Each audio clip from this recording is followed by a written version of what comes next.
Attendance sheet is going around.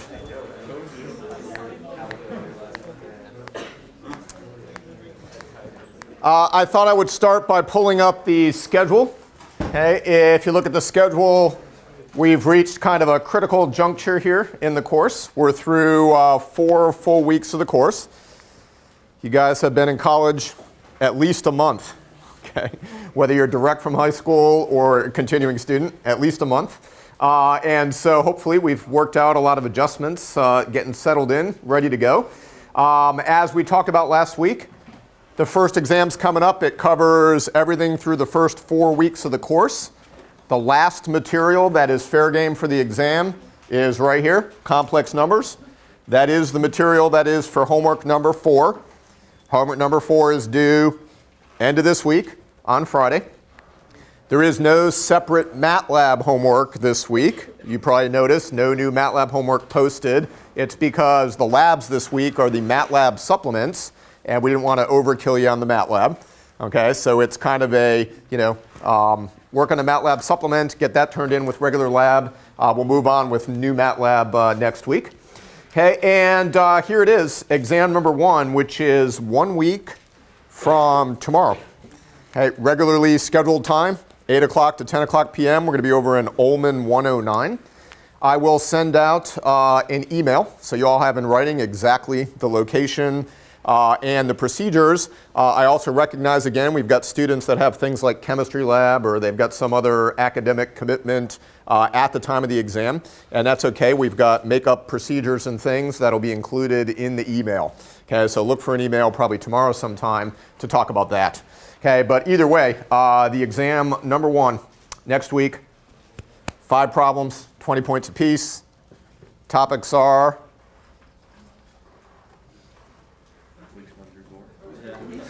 right?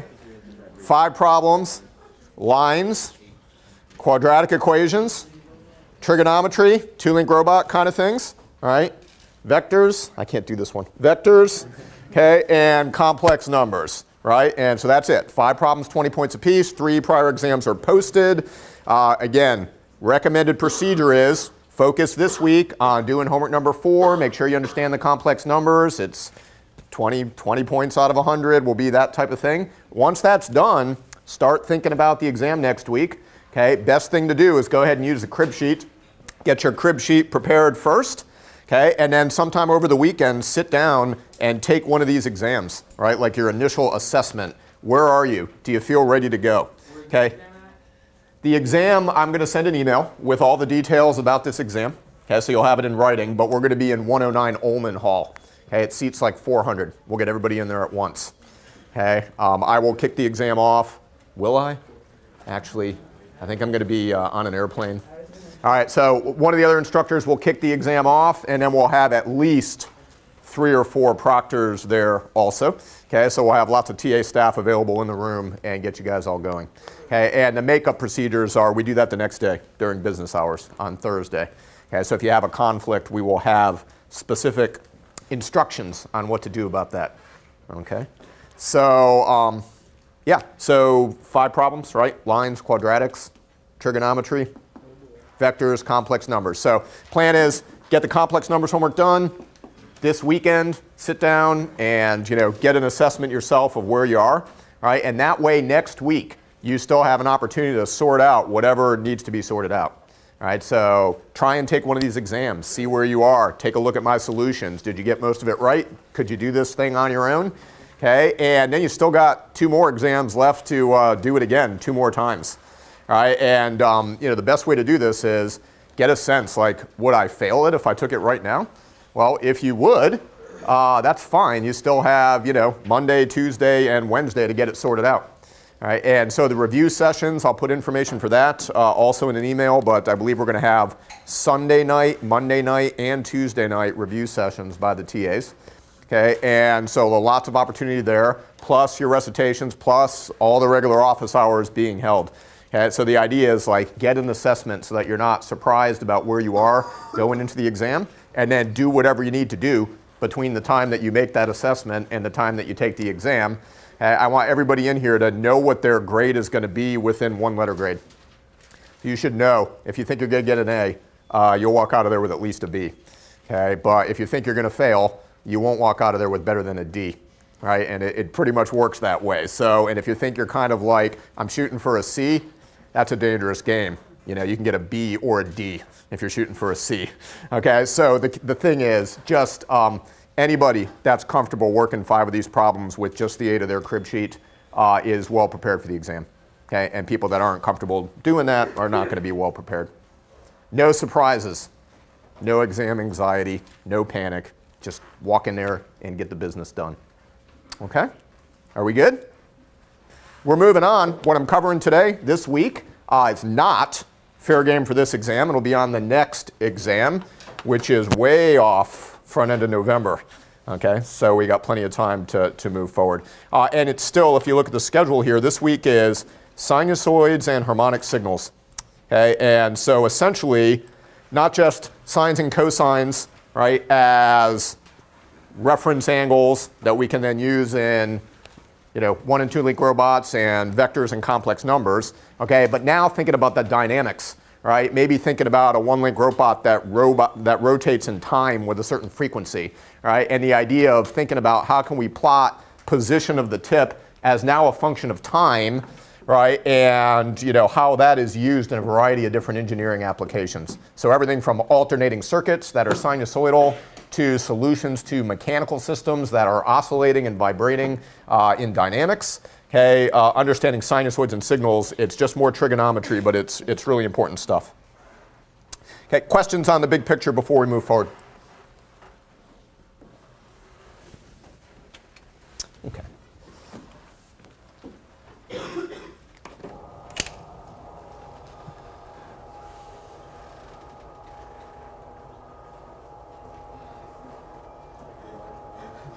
So the whole purpose of this is so you guys get motivated to design that turbo motor that I'm going to need in here. It's a senior design project. Okay, sinusoids and harmonics in engineering. Okay, we are going to go back to our old friend, right, which is the robot. So sinusoids in engineering.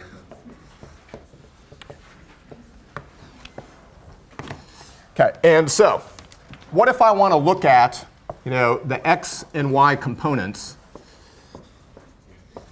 okay, of back to the 1 link robot again.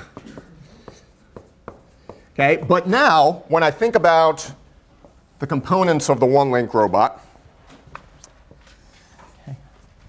I want to think about these guys if this thing will be a function of time. Okay, not just a function of space. Okay, so recapping, when we thought about this thing kind of as a static problem, okay, where we had the robot that could rotate in time, okay, then what we had were these familiar definitions.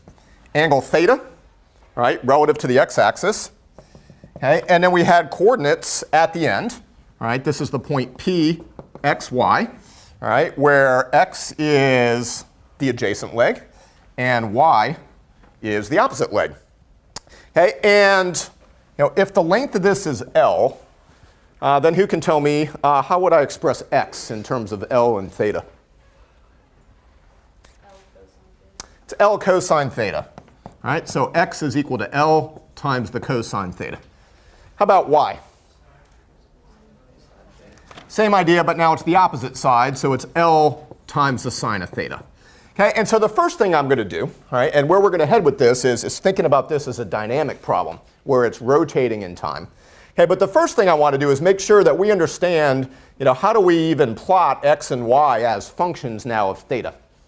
Okay, and so this would be something that you would have covered, back in high school trigonometry. Okay, but if you want to plot these things, say for example y equals L times the sine of theta. Okay, then who can tell me, if I said to plot one cycle of this, so this is the y value, and this is theta plotted over here. Okay. What should I use for tick marks on the x and y axes? Say again? Pi over 2. Okay, so pi over 2 should be what? Each tick mark? So how many tick marks would I need then to do a whole cycle?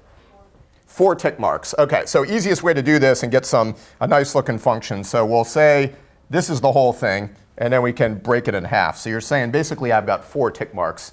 Okay, who can give me a reason why would I want 4 tick marks to describe one cycle of this robot? Say again? Each quadrant, right? I mean, this is just X and Y can go in any of these quadrants, right? So if I have 4 tick marks, I can sweep out each quadrant with a tick mark. All right, great. So this guy over here would be 2 pi, all right? And that would make this pi. And the suggestion was then that the tick marks are pi over 2. Great. Okay, so that'll take care of one cycle. And again, one cycle, right, it ends in 2 pi because theta goes from 0 to how much? 2 pi. Okay, so that's the reason it's 2 pi. All right, incidentally, once I go around 2 pi and I do this again, is it going to look any different? It's just going to repeat, right? What do we call functions that repeat after a certain amount? That's called a periodic function. Okay, so sines and cosines, we use the general term sinusoid for all of these guys, sines and cosines, and they're functions that repeat. So if we just look at one cycle, then we could think about it just repeating infinitely. One cycle will tell me what I want to know. All right, excellent. So this is tick marks on the x-axis. Questions about that? How about the y-axis? Plus or minus L. Okay, so if this is 0, we can call that plus L. And this guy down here would be minus L. Why do I want to use plus or minus L for tick marks? Say again? It could be above or below the x-axis. Okay, but why the value L? It's the highest or lowest value. Okay, so how do you know that L is going to be the highest or lowest value of x or y here? All right, when it's on the y-axis, then y is equal to L and x is 0. Right? When it's on the x-axis, x is equal to L. Right? And so it's also the idea that the sine and the cosine function are bounded between what 2 numbers? -1, right, and 1. And so this L out in front is what we call what? What's the L in front of a sinusoidal function? Remember the term for that? Say again? Amplitude. Amplitude. Okay, it's the amplitude. So the point is, because we know the sine and cosine alternates between -1 and 1, if I have a number out in front, that's the maximum value, right? It's also the minimum value. So I put plus or minus L here, and I can plot out the function right here. Okay, and so, how do I draw then L times the sine of theta? Well, if I can just plug some key numbers in here, I ought to be able to just put a smooth curve through the dots, right? So what's the easiest one to start out with? 0. Okay, so what's the sine of 0? 1. Remember, the sine of 0, right? You can try and just remember this from trigonometry, but the sine is the y value, right? The y value is when the robot is down here on the axis, right? And so what's the y value when theta is 0? 0. Okay, so the sine function then apparently starts here at 0. And then the suggestion was to have pi over 2 for the tick marks. So why not evaluate those numbers? What happens when I go from 0 and I go up to pi over 2? Right, then I've got the entire link as the y value. So that's the maximum value right there, pi over 2. What happens when I continue to rotate this thing and I'm over here at pi? Back down to 0 on the y value, so that's the next tick mark.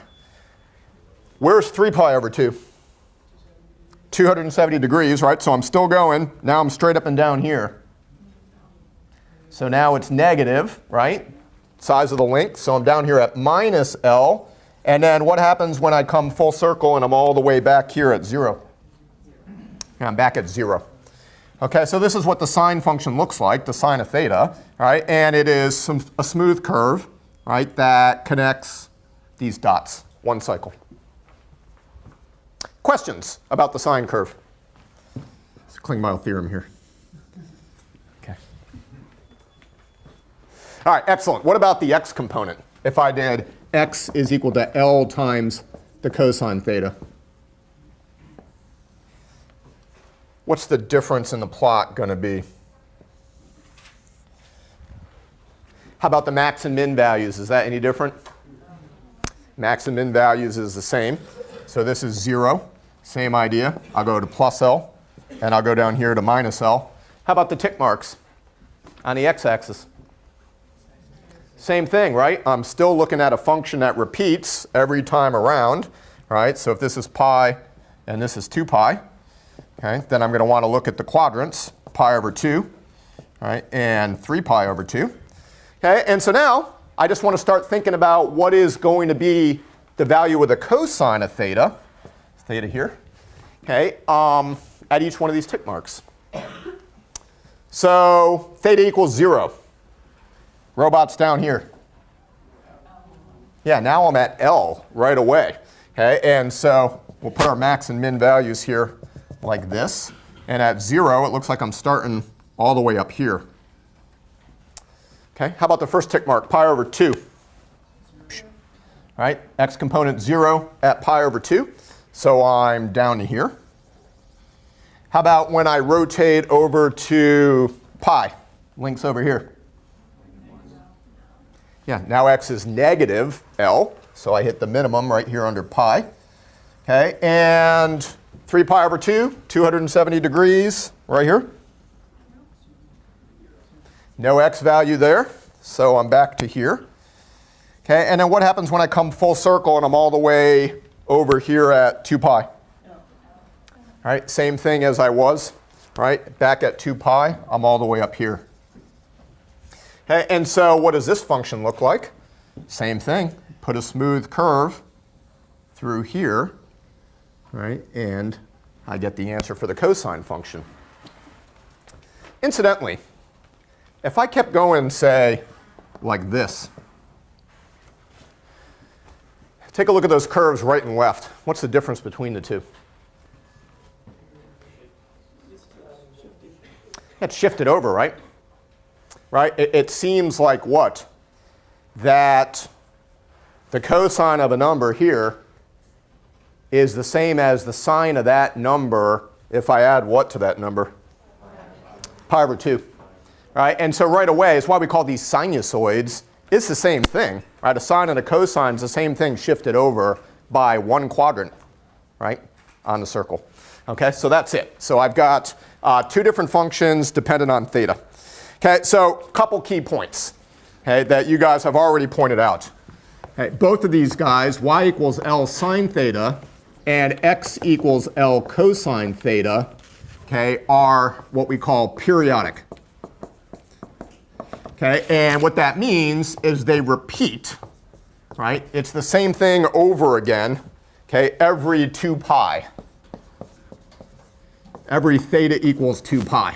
Right? And so how can we write that down? I mean, essentially the statement is, if I take the sine of any angle and I add 2 pi to it, right, the sine of theta plus 2 pi, I get the same answer as just the sine of theta. Doesn't matter what theta I'm talking about, right? Theta could be pi over 6 radians. If I add 2 pi, I'm back to the same place again on the unit circle, same answer. All right, cosine theta plus 2 pi is the same as the cosine of theta. Okay, and so the idea is the period, okay, is in this case, what we use is a terminology t for the period, which is 2 pi. By the way, in engineering, why do you think we would use a t to represent a period? When I say period, do I mean like the Klingbeil dot here? Is that the kind of period I'm talking about? The distance between the two on the axis, right? You know, the thing is, though, when we teach trigonometry, typically, where's time in here? Is this time? What are the units on time? Right? Seconds. Units on that theta are what?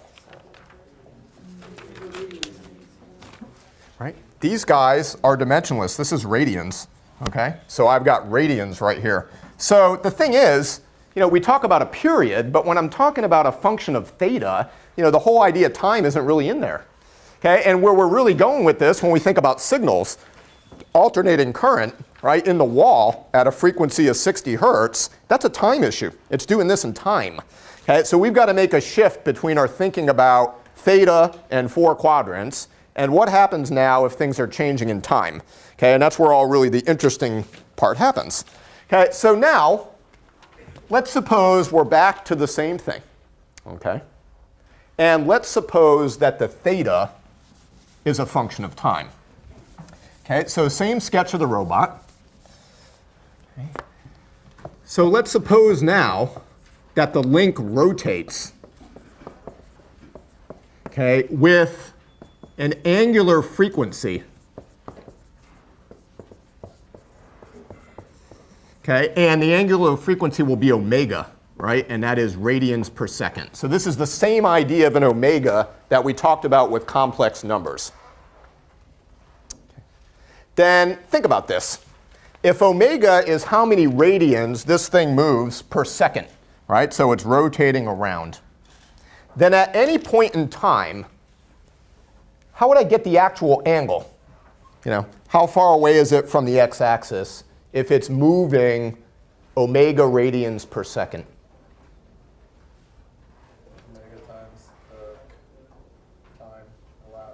Omega times the time, right? So the idea now is theta is omega times time, right? Theta is no longer, right, independent of time here.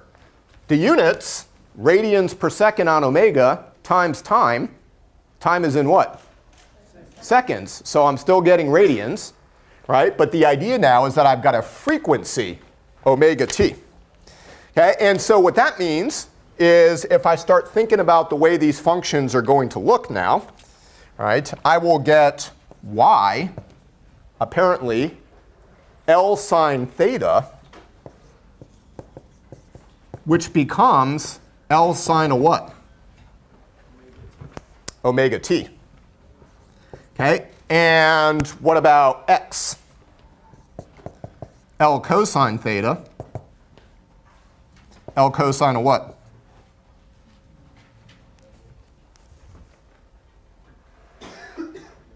Omega t.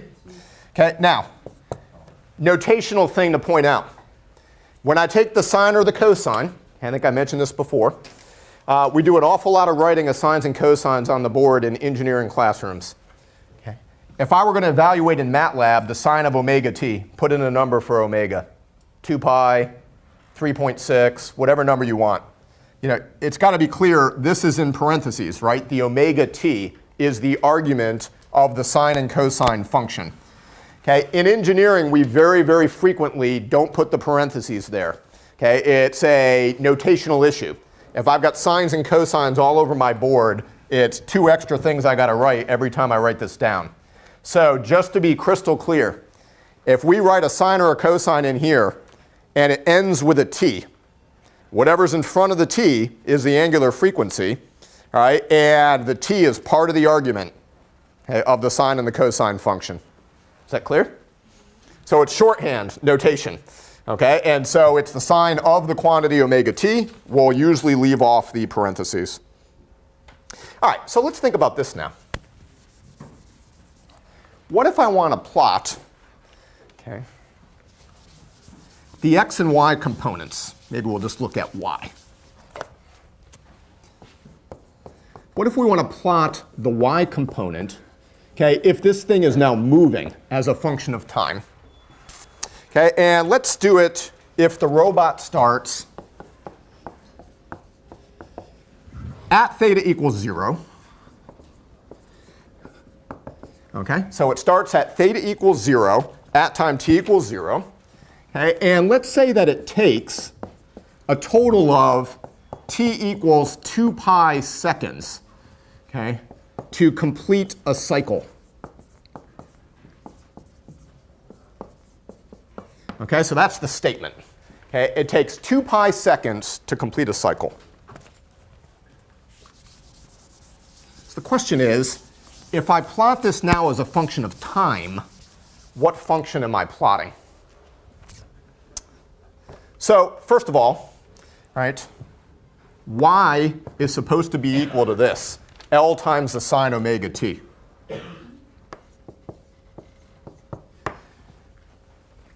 Have I been told what the omega is here?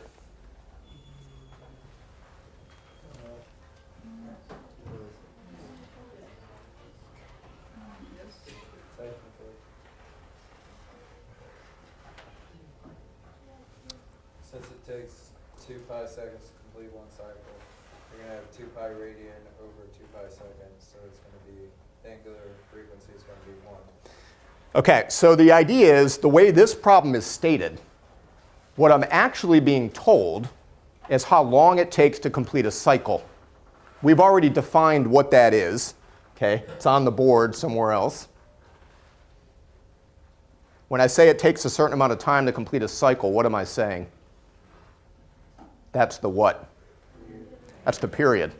Okay, so what we've been told is actually the period, which is not the same as the frequency or the angular frequency. So we've got to sort that out. Okay, and so, what does this mean? Well, in general, right, if, from the given information, if theta is equal to omega times time, okay, then for one cycle, okay, what this means is theta is 2 pi, right? And 2 pi is omega times the time. And that was, I told what the time was. Time was 2 pi, right?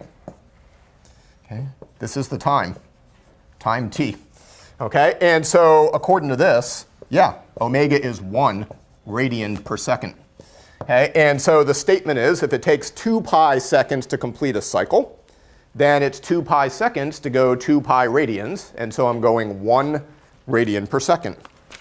Okay, and so what I'm really plotting here is y equals L times the sine of omega t, okay, is actually y is equal L, lost my marker, times the sine of just t. Right, so y equals L times the sine omega t becomes L times the sine of 1 times time, right? Or in other words, this is just the plot of y is equal to L times the sine of t. Okay, so a couple things I want to point out.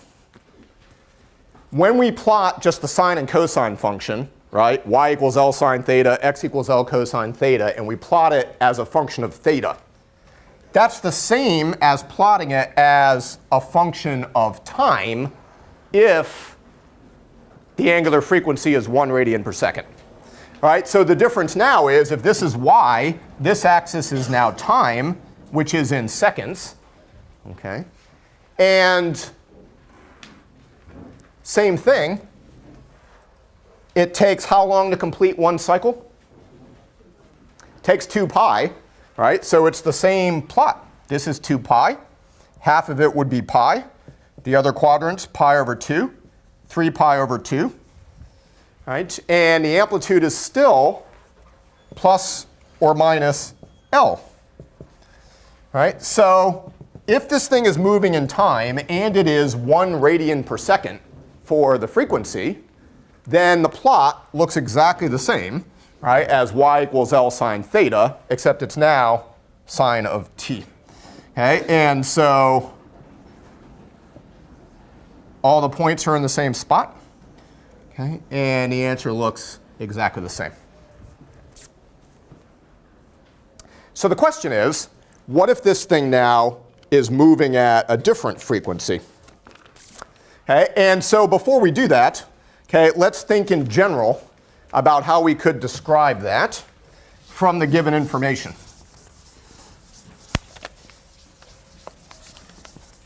What we've got here for this guy, okay, is given information, 2 pi seconds to complete one cycle. That's actually the period here. T equals 2 pi. Okay, and you want to think about this as seconds to complete a cycle. Think about it as units of seconds per cycle. Okay? So really, a cycle does not have dimension. It's a counter. So t equals 2 pi seconds, but the period means per cycle. Okay, so this is what we call the period. Okay, and there's another measure that we call the frequency f. So for example, when I plug something into the wall and I have an alternating current and it's at 60 hertz. A hertz is what? It's a cycle per second. That's what the f is, right? So if the period is how many seconds I have per cycle, the time for a cycle, then the number of cycles per second, how would that be related to the period? Yeah, it's just the reciprocal. It's the same thing upside down. Okay, so this is 1 divided by t. Okay, and so in this case, for this problem, this is 1 over 2 pi, right? And this is cycles per second. Okay, and this is what we call a hertz. Okay, a cycle per second. And again, this is what is the frequency. How about this guy? Omega. How is omega related to the frequency? Omega is the angular frequency. So f, right, is the number of cycles per second. How would I go from the cycles per second to the omega? Yeah, it's times 2 pi, right? In fact, what we already have, we can see, right, is that the frequency, omega t, the frequency is 1. Okay, but that is just 2 pi, right? Because it's 2 pi radians per cycle times f cycles per second. Okay, and so it's 2 pi times whatever the frequency is. So this is 2 pi times 1 over 2 pi. Okay, and so I get 1 radian per second. Okay, and this guy omega is what we call the angular frequency. Okay, so here's the thing. When I want to write down an equation for a sinusoid, or when I want to plot a sinusoid, I've got a sine, right, of omega t, L sine omega t. So literally to plot this thing, what I need is, or to write the equation down, I need the value of what?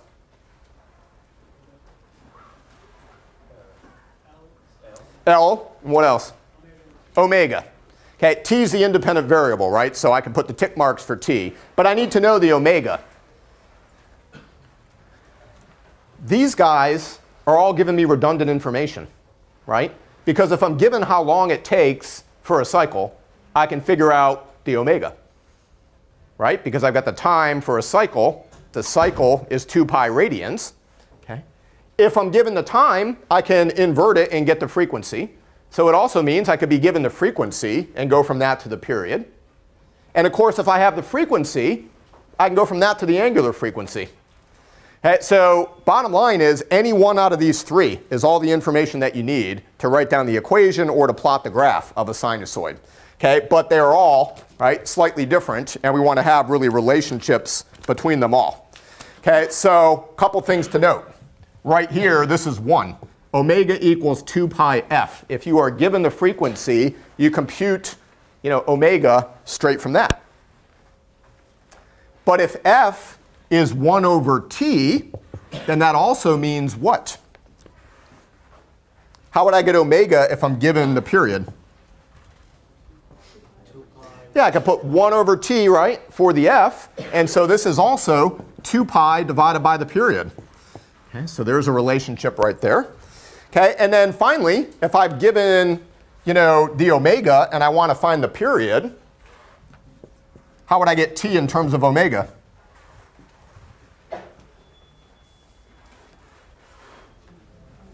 It's just 2 pi divided by omega, right? Okay, so bottom line is I can take any one of these things and get the information that I want. Okay. All right, so question now, what happens if I do this twice as fast? Okay. So there it is when I'm at 1 radian per second. What if I double the frequency?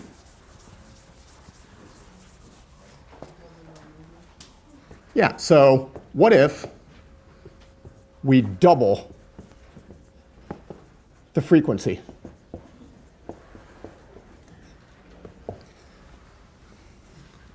Okay, so in other words, omega now would be 2 radian per second. Okay, then my function that I'm plotting is what now? Y equals L times the sine omega t becomes what? L sine 2 theta. 2 theta?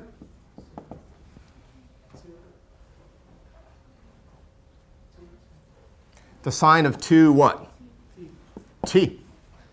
Okay.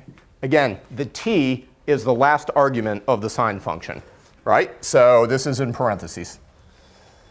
So, question is, what happens when I change the frequency? What does that do to the signal that I could observe, right, on my oscilloscope, okay, in a lab?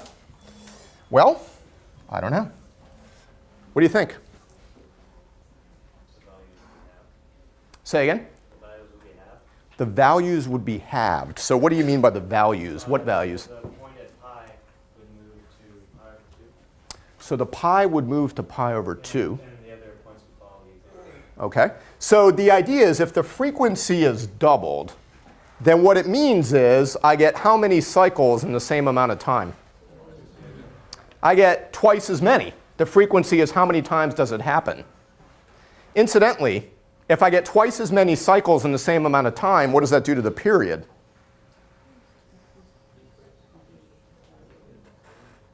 The period would be shrunk. Shrunk by how much? Half.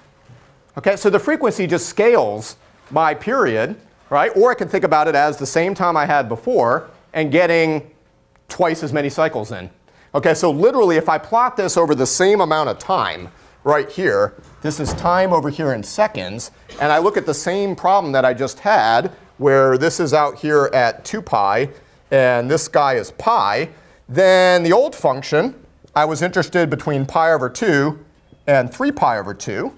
But now, instead of 1 cycle, I got to jam 2 cycles, right? So the period is now half as much.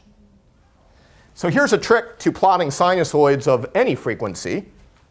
Once you know the period is the time for a cycle. 1 cycle has how many quadrants in it? 4. No matter what the omega is, 1 cycle has 1, 2, 3, 4 quadrants. So how many tick marks do I need in a cycle? 4. So I got twice as many cycles. Apparently the period is now here. I'm going to need twice as many tick marks, right? So now I've got pi over 4 here, and I've got 3 pi over 4 here, and I've got the rest of my tick marks like that. Okay, so the idea is the function is still bounded between the same 2 numbers, plus L and minus L, but I got twice as many cycles in the same amount of time. Okay, and so to think about the sine function always starts at what number? 0, right? And I need an extreme value of this in every quadrant, right? 0, L, 0, minus L, back to 0. So look at your 4 tick marks. This is 0, this is L, 0, minus L, back to 0. That's the first cycle.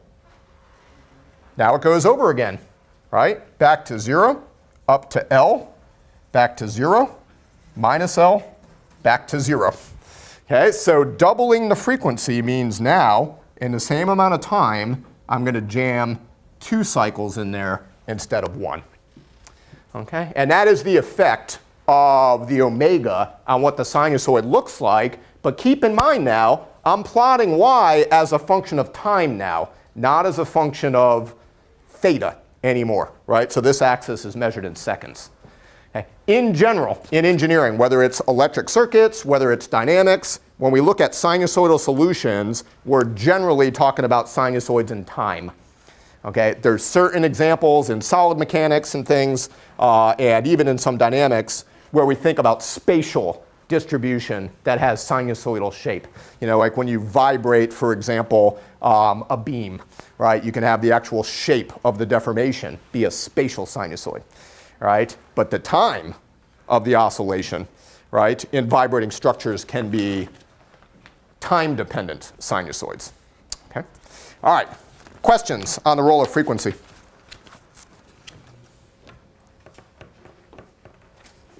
All right, so kind of the next level of complexity, okay, is going to require maybe a new picture here.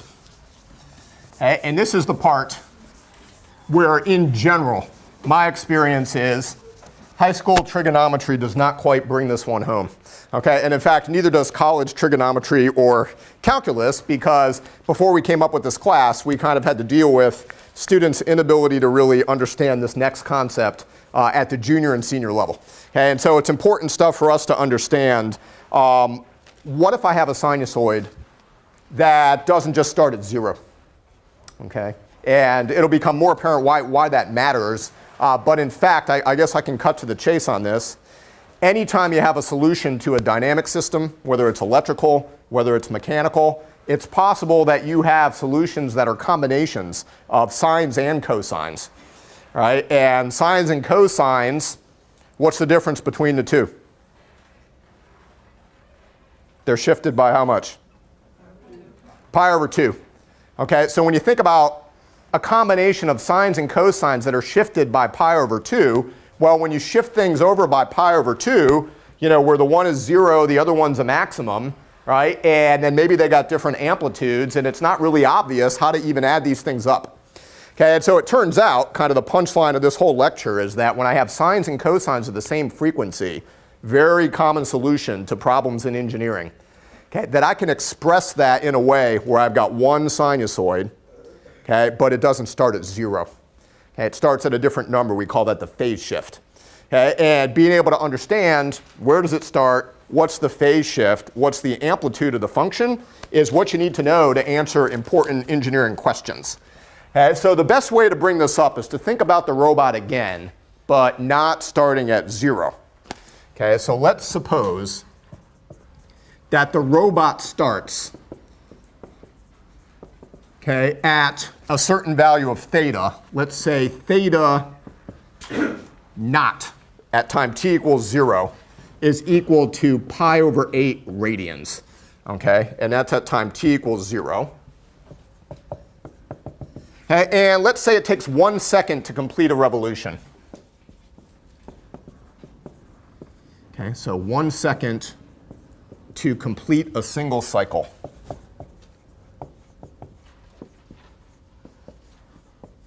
Okay, so let me see if I can draw graphically what we have in mind here. Okay. So, back in the unit circle again. All right, and here's y, and here's x. Okay, and the robot now is not starting at 0, it's starting at pi over 8. Incidentally, let's try and draw this accurately. Where about is pi over 8 here? Is it closer to the x-axis? Is it right in the middle? Or is it closer to the y-axis? Closer to the x. How much closer? Well, so what would halfway be? Pi over 4. Okay, so that would mean that pi over 8 is how far? Half of a half. It's a quarter of the way. Okay, so a quarter of the way. So we'll draw that like that. So it starts over here, a quarter of the way. Okay, so what we're going to do is label this guy as the initial starting point. Okay, and so this is my theta naught, right? And this happens at time t equals 0, right here. Okay, now, when we think about an initial position of the robot, okay, the terminology we'll use for the starting point, right? The sub-0 we use in engineering all the time as initial condition, the theta naught at time t equals 0.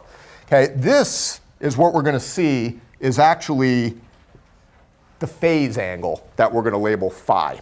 Okay, and so that's it. And this number is pi over 8, right? And that's in radians. Okay, and then here's the idea. Okay, the link now rotates in time away from that position. Okay, so here it is. all right? And it's going to end up, say, right here at any point in time. Okay, and we'll put a number even on here. Let's say that's L is equal to 10 inches. So I got this 10-inch link, all right, and it started at t equals 0 there. Okay, and now this thing is rotating, okay, at a certain angular frequency omega. So here's the thing. If it starts here at t equals 0, and it's rotating with a frequency omega now, then after a certain time, how far am I now? Let me ask that again. T equals 0, I'm here. Right? I'm going to be rotating around with a certain omega. Okay. After time t, what's the angle here?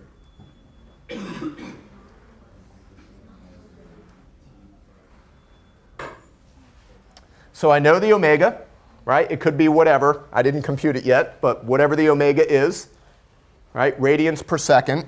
After a certain amount of seconds, how would I get the angle that I have traversed? Omega t plus pi over 8. So just to be clear, starting here, how much do I move?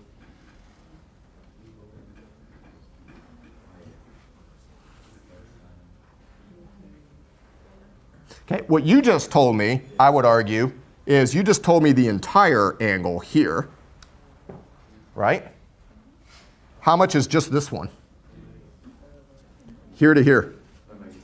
Yeah, this guy here, right, is just omega times time. Okay, so relative to the starting point, I'm going to go omega t. Okay, this entire angle is the definition of theta. Right? So theta is the entire thing, which according to this picture is the sum of two angles, right? This one plus that one. Okay? So apparently here, the theta is equal to omega t plus phi. Okay? Questions on that? So again, phi is just the starting point. It's the same thing as theta naught. Okay? T equals 0. Theta is here, that's theta naught. We're going to call that phi. Okay? That number is pi over 8. Then we're going to start rotating this with an omega. So relative to the starting point, I will traverse an angle, which is omega times the amount of time. But now relative to the x-axis, I'm this angle plus the starting angle. So I'm a total angle theta, which is now an omega t plus a phi. You guys with me on the picture here? All right, so question is, what are the x and y components, right? This is P that's got x and y components. Hey, well, problem's a little more complicated now than the one that starts at 0.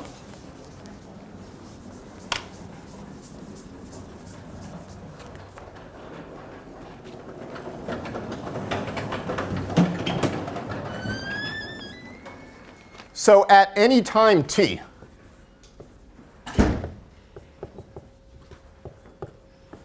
okay, I know that x in terms of theta is L times the cosine of theta.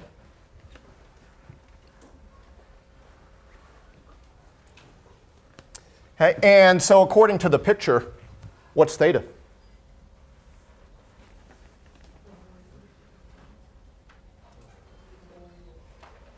It's this total thing here, right? So I need to write this now as L times the cosine omega t plus phi. Now, when we have a phase shift, we will always include the parentheses. All right? And again, a notational point. If I don't include the parentheses here, then this looks like cosine omega t plus phi. And when I write cosine omega t, t is the last argument of the cosine function. Okay? If I have a phase shift, then this entire thing is the argument of the cosine function. So I don't have an option. I got to put parentheses here. Is that clear? All right. So that's x. How about y? Y is L times the sine of theta, which is L times the sine of the whole thing, omega t plus phi. All right. So let's go back to our problem.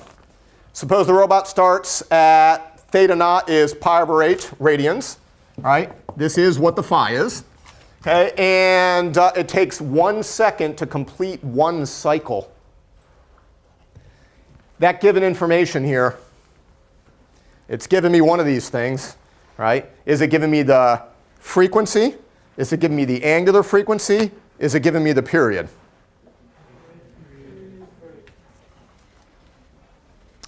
Takes 1 second to complete a cycle. The definition of the period is what? How long it takes to complete a cycle. Okay, so I've been told with the words that what I'm given here is t.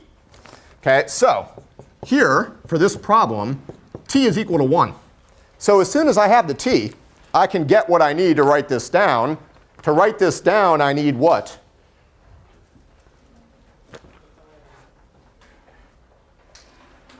To put the actual numbers in, like if I want to plot this thing now, what do I need to specify here?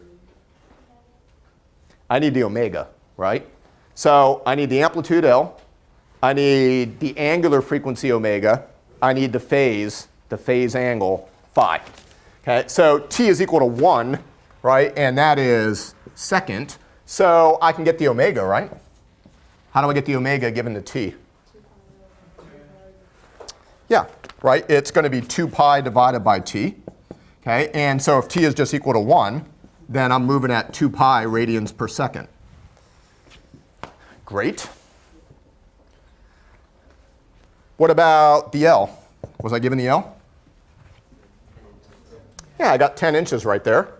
Okay, and so I have that. And how about the phi? Do I know that? Yeah, that's pi over 8. The units on the phi are what? Radians. Okay, so I've got all of that. Okay, so apparently then, these functions look like this.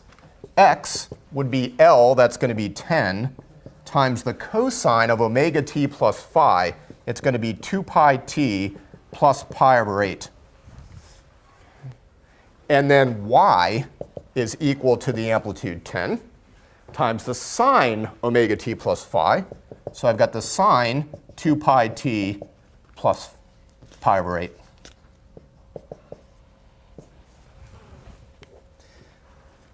Okay, so give me an honest assessment right now. Okay. If I walked in here today and I said, take out a piece of paper and sketch for me by hand, y equals 10 times the sine of 2 pi t plus pi over 8. Just give me an honest answer. How many people feel like they could take out a piece of paper, no calculator, and sketch that function accurately? So we got a few hands. Okay, and this is about the same percentage of upper division students that normally can do this. Okay, and so that's the issue is, boy, I didn't make it that complicated. It's still just a sine or cosine, but understanding like what happens when I got a frequency that's not, obvious. This is a pretty obvious one, 2 pi. And then this phase, I mean, what does this do to a plot as a function of time? That's the question. Okay, and so can somebody, even if you couldn't sketch it accurately, okay, until we go through this, can somebody tell me qualitatively, I mean, what is this stuff? I got this frequency. What's that going to do? This affects how many cycles I have in a given time.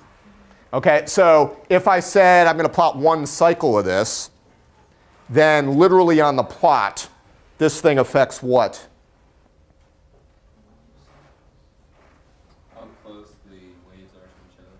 How close the waves are to each other. But if I said plot one cycle of this, how long the wave is. Okay, I'm looking for a more specific answer. How long the wave is actually what number? You're on the right track. It's the period, right? So yeah, this number tells me the period.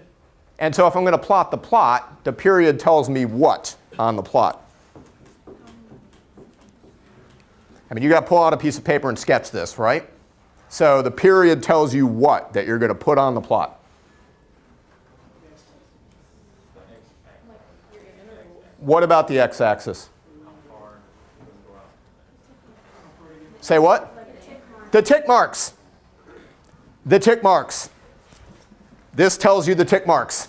Okay? Because one cycle is one cycle. I don't care what the frequency is. One cycle is one cycle. I can zoom in and draw it. It always looks the same. What this tells you is what the tip marks are. Okay, which was sort of your point, how long the wave is. Yeah, the wave is 4 tick marks, always. No matter what the frequency is, the wave is 4 tick marks. Okay, it's a periodic cycle. It goes through 4 quadrants, it's 4 tick marks. Okay, so you got to think about this as, yeah, this one will tell me the tick marks. What happens when you take any function, right, and you add a number to it? It shifts the function, right? Like I got any function, f of x, and now I want to do f of x plus pi over 8. It shifts the function which way? Say what? To the left, right? In other words, if I add a number, it moves the function to the left.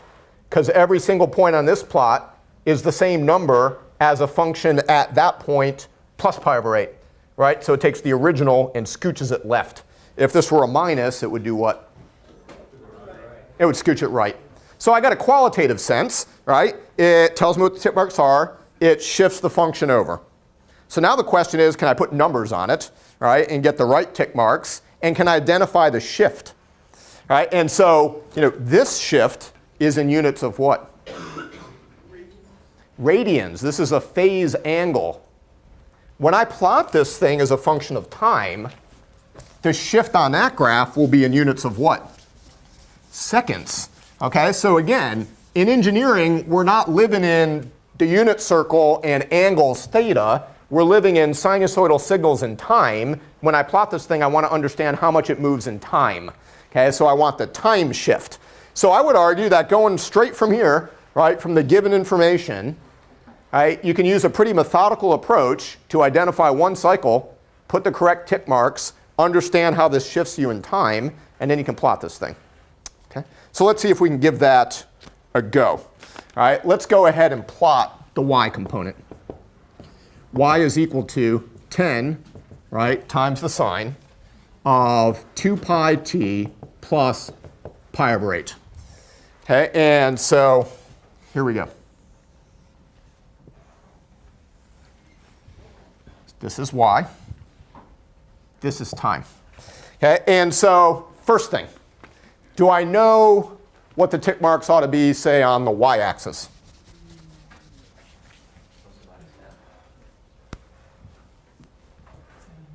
Plus or minus what? 10. Okay, so this is 0. 10 over here is the amplitude, right? Okay, and so this thing is going to alternate between maximum and minimum values, 10 and minus 10. Great. What about the tick marks? If I said plot one cycle of this function, it would go how far?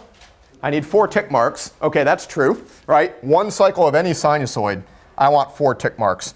OK, so you can always do this to start out. 2 pi. What's 2 pi? Is 2 pi the last one over here? So how long does it take this particular robot to make one cycle? 1 second? So is 2 pi greater than or less than 1? How much is 2 pi? 6 point what? 6.28. Okay? So if this thing takes 1 second to complete a cycle, that is a measure of what? Is it the omega? Is it the capital T? Or is it the F?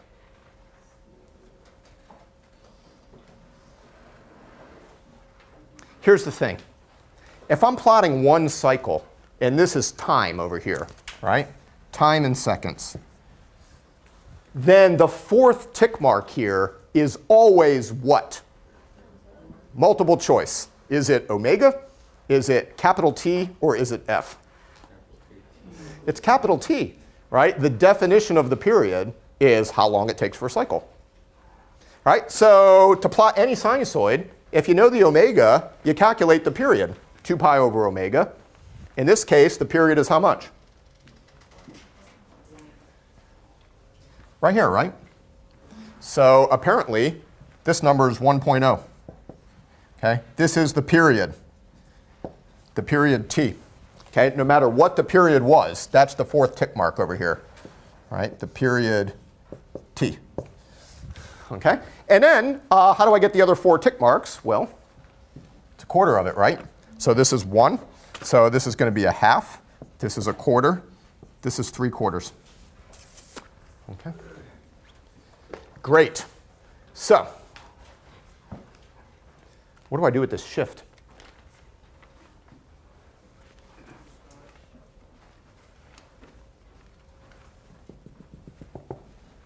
Okay, here's what I suggest. Draw the function like it had no shift. Okay? And then think about, relative to the function without the shift, what's the shift going to do? All right, because then I got a reference point, and I just take the whole thing and scooch it over. Sound like a plan? So forget the shift for a minute, and let's draw a dotted line version of what this is. It's a sine function, right? It's the sine of 2 pi t plus pi over 8. At t equals 0, it's how much? Okay, this is, again, the dotted line function we'll draw without the shift. Okay, and then when I put in a quarter here, if I didn't have this pi over 8, right, I would get what? 10. This is the sine of 2 pi, right, times a quarter, which is pi over 2. Do I need to compute that math on every one of these?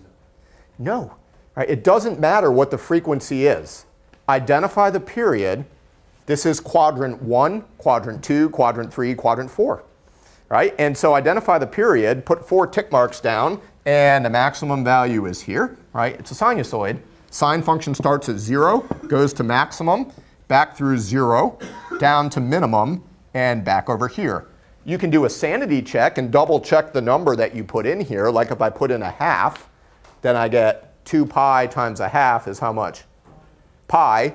I don't have this, right, for this purpose. And so this is 0, right? Sine of pi is 0. So this is not the answer. I'm going to put a dotted line on this because this is what it would be if it didn't have a shift.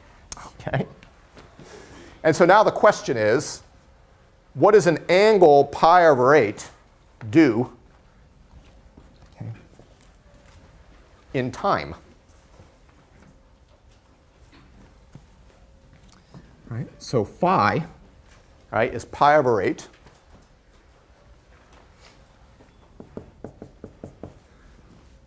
How would I go from pi over 8 radians in the function to how much that shifts the curve?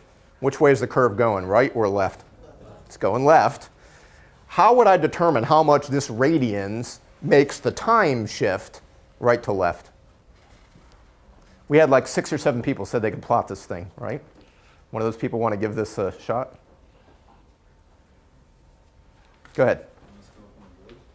No, you don't have to go up on the board. Just give me a, yeah, tell me like how would you figure out how much this shifts in time? Well, since you got them marked off in quarters, Uh-huh. you're just going to split the difference between, you're going to have to go back to the left more. How much? Just an 8. An eighth. So because this is pi over 8, I go 1/8 of a second. No, half the distance between the 2 points. Half the distance Yeah, the big over here. So it's, but that's an 1/8 of a second, right? Right. So it is an 8th of a second. Right. Is it an 1/8 of a second? Pi over 8, not 1 over 8. Okay.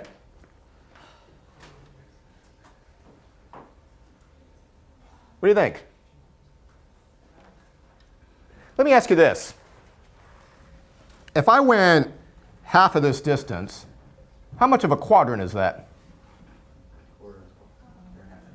That's half a quadrant. Is pi over 8 half a quadrant? How much is half a quadrant? Pi over 4 is half a quadrant. So one way to think about this is how much of your shift, how much of the quadrant are you shifting? All right, that's one way to do it. If you don't want to even think about that, the question is, how long does it take the link to traverse the phase angle if it's moving at a speed of omega, right? How much time does it take for omega t to equal phi? How would I answer that question?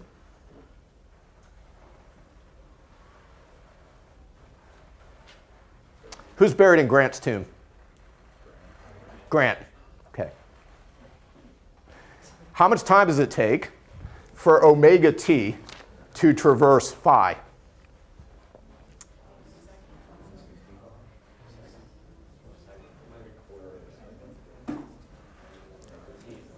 Okay, listen to the words.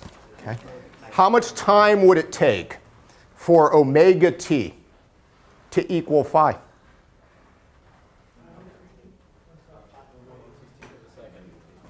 Well, you set omega t equal to phi, and you find out, right? So let's set this equal to omega t, right? And if we do that, we can get the phase. All right, so in general, always, the phase shift is phi divided by omega, right? Because what you're trying to figure out is how long does it take for something moving omega t to pass through a phi, right? That's how much this thing will shift. Okay, and so in our case, it is pi over 8 divided by omega, which is what? 2 pi. What's that number?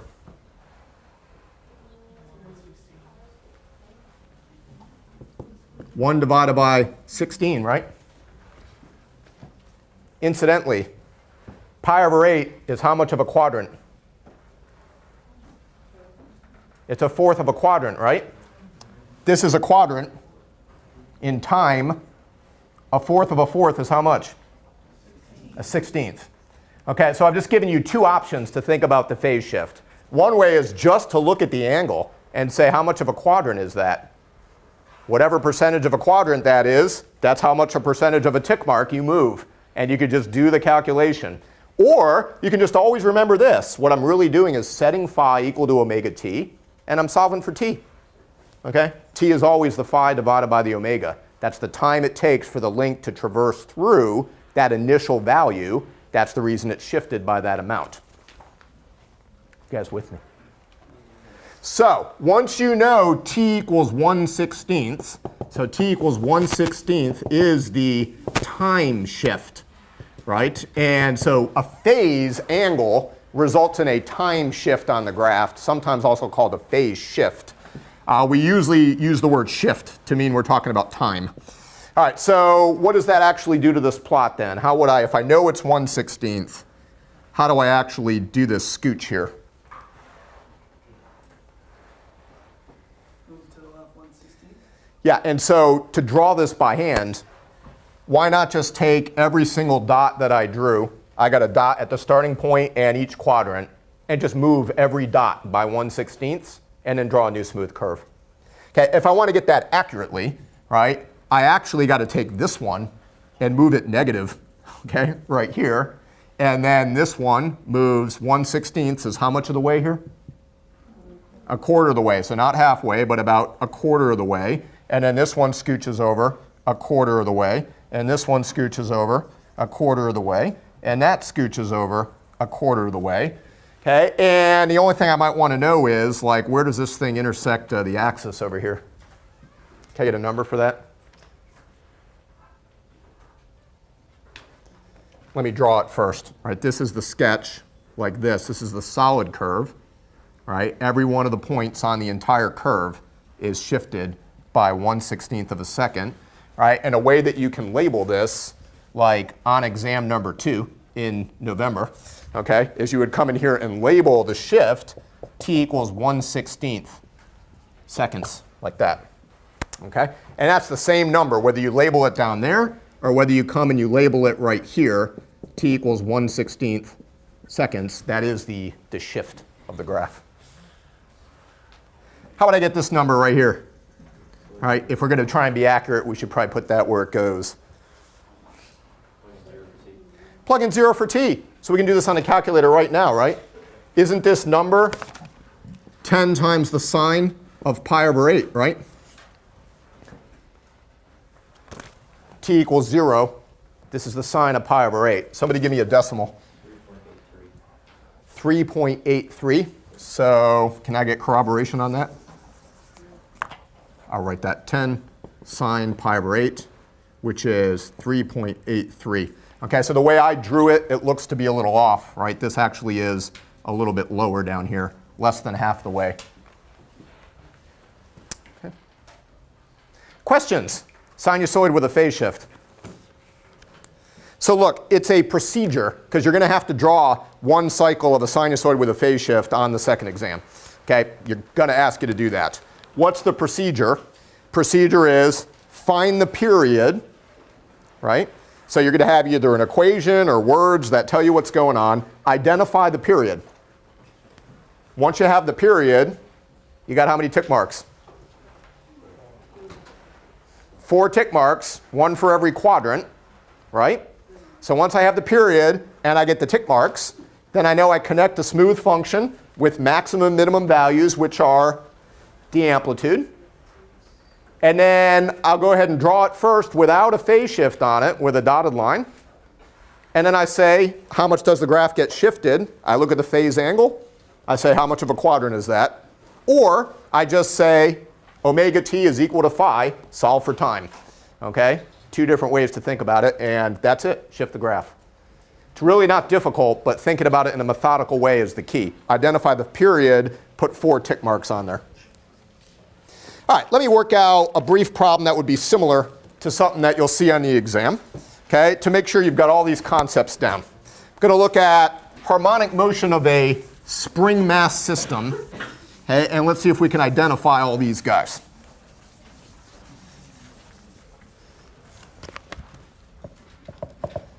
So, the term harmonic motion basically means sinusoidal behavior, okay? Harmonic motion of a spring mass. Okay, spring mass oscillator. So let's say that I have, a cart here, okay, on wheels, and it is attached to a wall with a spring, okay, and I've got a position here. We use y as a function of time, like that. Okay, let's suppose that y of t is equal to the following sinusoid. 2 times the sine of 6 pi t plus pi over 2. Okay, and since that's a position, we'll put the units here as meters. Okay, 2 times the sine 6 pi t plus pi over 2. What are the kind of things that we would ask you about on the exam? So part A. Let's see if we can find, just based on what's given there, okay, the following. I'm going to want the amplitude. Okay, I'm going to want the period. And I'm going to want the phase. Okay, and for the phase, I want the angle, and I also want the shift in time. Okay. Amplitude, period, phase. So what do you think?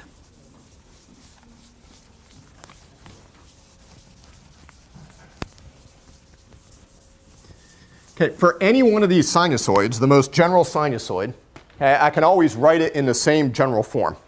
All right, so in general, what we've got here is a function that is y is equal to a, that's the amplitude, times the sine of an omega t plus a phi.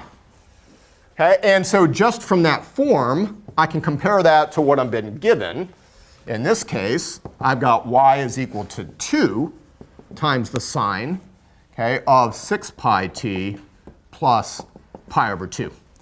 All right, so the initial part is just really understanding what are the basic pieces of this. So help me out. Amplitude. 2. Okay, does that have any units on it? 2 what? Yeah, right. My function is in meters. Does the sine function carry any units?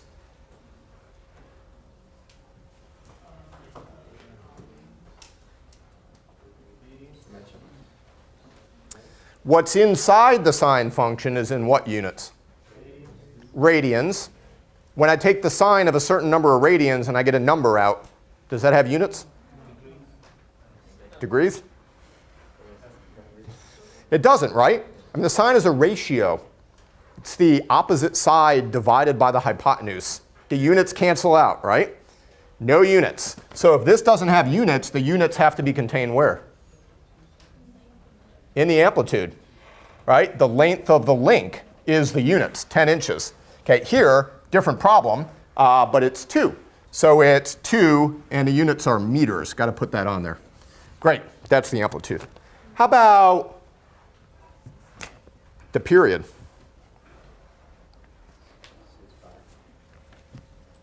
Is the period 6 pi? What is the 6 pi? If I want to think about the frequency, the 6 pi is what here? Is it t? Is it f? Is it omega? It's the omega, right? It's the radians per second. So the omega, right, is 6 pi radians per second. This is the angular frequency, which you might have been asked. Okay, in this case, it looks like we asked for the amplitude, the period, and the phase. How do I go from angular frequency over to period?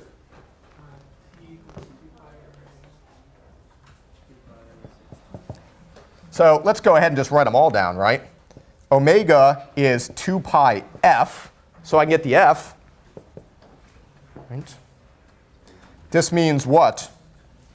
Omega is 2 pi f, which is equal to 6 pi. So the frequency f would be what? Yeah, f is equal to 3. What are the units on that guy? That's hertz. Okay, cycles per second, that's the frequency. Okay, so how about period? How do I go from frequency to period?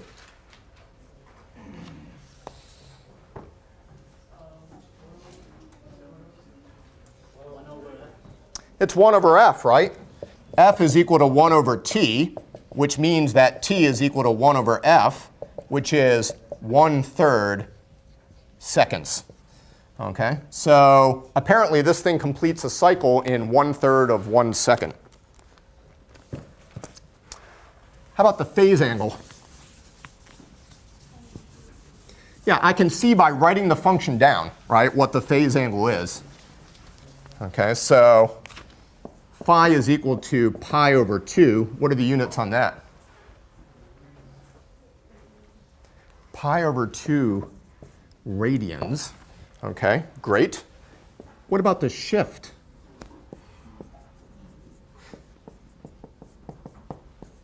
Right, so this guy right here is the phase angle.